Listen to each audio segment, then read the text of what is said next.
Hi hello నేను మీ Anusha. Welcome to Anushashri YouTube channel. Karthika మాసం సందర్భంగా నేనైతే ఈరోజు ఈ వీడియోలో పచ్చల సోమేశ్వర ఆలయం గురించి చెప్పబోతున్నా. ఇదైతే నల్గొండ జిల్లాలోని పాన్గల్ అనే ఊరిలో ఉంటుంది. హైదరాబాద్ నుంచి 2.5 అవర్స్ అవర్స్లో ఉంటుంది. సో ఈ టెంపుల్ ప్రత్యేకత ఏమిటంటే ఈ గుడి నిర్మాణం అనేది క్రీస్తు శకం 11వ శతాబ్దం నుంచి 12వ శతాబ్దం మధ్యకాలంలో కందూరు చోళులు అనే రాజులు పరిపాలిస్తున్నప్పుడు ఈ గుడి నిర్మాణం జరిగింది. సో ఈ గుడి ప్రత్యేకత ఏంటంటే ఇక్కడ ఉన్నదంతా పచ్చరాయితో నిర్మించబడి ఉంటుంది. ఈ ఊరి నుంచి పాన్గల్ నుంచి 10 కిలోమీటర్ డిస్టెన్స్లో అక్కడ రాయి దొరికేదట, గ్రానైట్. సో అక్కడి నుంచి తీసుకొచ్చి దేవుడు ఒక ప్రత్యేకంగా ఉండాలని ఈ గుడి నిర్మాణంలో శివయ్యను ఆకుపచ్చ రాయితో కట్టారు. అయితే అది ఎలా అంటే దూరం నుంచి చూస్తే బ్లాక్గా, దగ్గరకు వస్తే ఆకుపచ్చగా కనిపించేదట. అయితే ఇప్పుడు ఆ శివయ్య అయితే లేరండి, అది దొంగలించారని చెబుతున్నారు పూర్వం నవాబుల కాలంలో. సో ఇప్పుడున్న శివయ్య మళ్ళీ తీసుకొచ్చి వేరేగా పెట్టారని చెబుతున్నారు.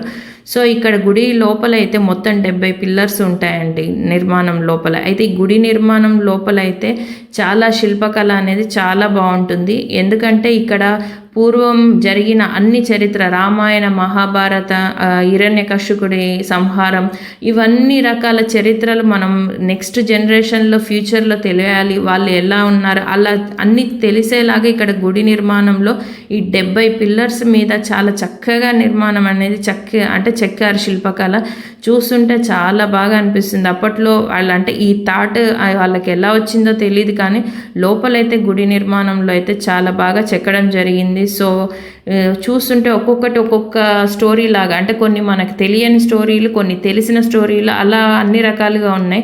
సో ఇంకా వచ్చేసి గుడి నిర్మాణం అయితే దీర్ఘచతురస్రాకారంలో ఉంటుంది. బయట మొత్తం చూస్తే కొన్ని పడిపోయి ఉంటాయి.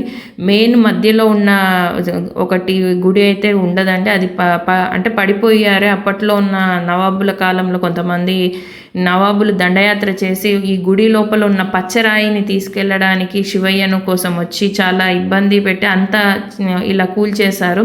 సో ఈ గుడి నిర్మాణం ఒక ప్రత్యేకత చెప్పాలి.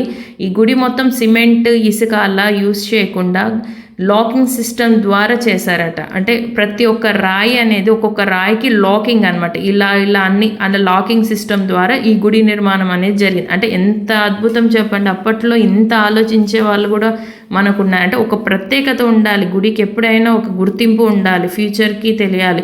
అప్పట్లో మాట్లాడుకోవడం కాదు, ఇప్పుడు ఫ్యూచర్లో ఎలా ఉండేది, అప్పట్లో ఉన్న నైపుణ్యం ఎలా ఉంది, కళా నైపుణ్యం, అలా వచ్చే ఐడియాస్ ఎలా ఉన్నాయి, ఇలా అన్ని గుడికి వెళ్ళామంటే మనం చాలా విషయాలు తెలుసుకోవచ్చు. ఈ పచ్చల సోమేశ్వర ఆలయం అయితే చూడడానికి నిజంగా చాలా అద్భుతంగా ఉంటుంది. ఇక్కడ ఇంకొక విషయం ఏంటంటే ఒక మ్యూజియం కూడా ఉంటుంది.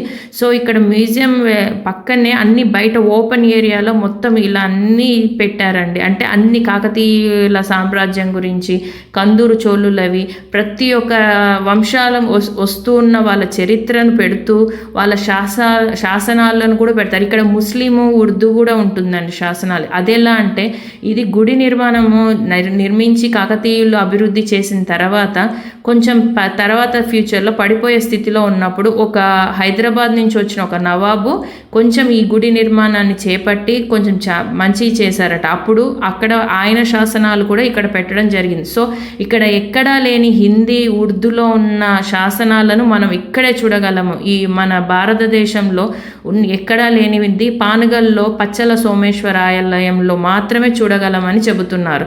సో ఇక్కడికి వెళ్ళామంటే చాలా హిస్టరీ పరంగా కానీ, శిల్పకళా నైపుణ్యం కానీ, ప్రతి ఒక్క విషయాలు కానీ, చరిత్ర యొక్క అనుభూతుల్ని అన్నిటినీ మనం చాలాసేపు ఓపిక్గా చూస్తూ ఎంజాయ్ చేయొచ్చండి. అంటే మన విషయాలు తెలుసుకోవచ్చు. ఇంకా ఏంటంటే ఇక్కడ మ్యూజియం లోపల కొన్ని పడిపోని విగ్రహాలను, అంటే కొన్ని శిల్పాలను తెచ్చి లోపల భద్రపరిచారు. ఓపెన్ ఏరియాలో అయితే మాత్రం కొన్ని పడిపోయి అలా పగిలిపోయి, అప్పట్లో వాళ్ళు చాలా దొంగలించడానికి వచ్చి అన్ని చేసేసి ఇలా మన చరిత్రను నాశనం చేయాలని పూనుకున్నారు. సో ఇది అండి పచ్చల సోమేశ్వర ఆలయం. తర్వాత ఇక్కడికి దగ్గరలోనే శ్రీ వెంకటేశ్వర ఆలయం ఉంటుంది. అది కూడా చాలా బాగుంటుందండి. అది కూడా చాలా ఫేమస్ పాన్గల్లో.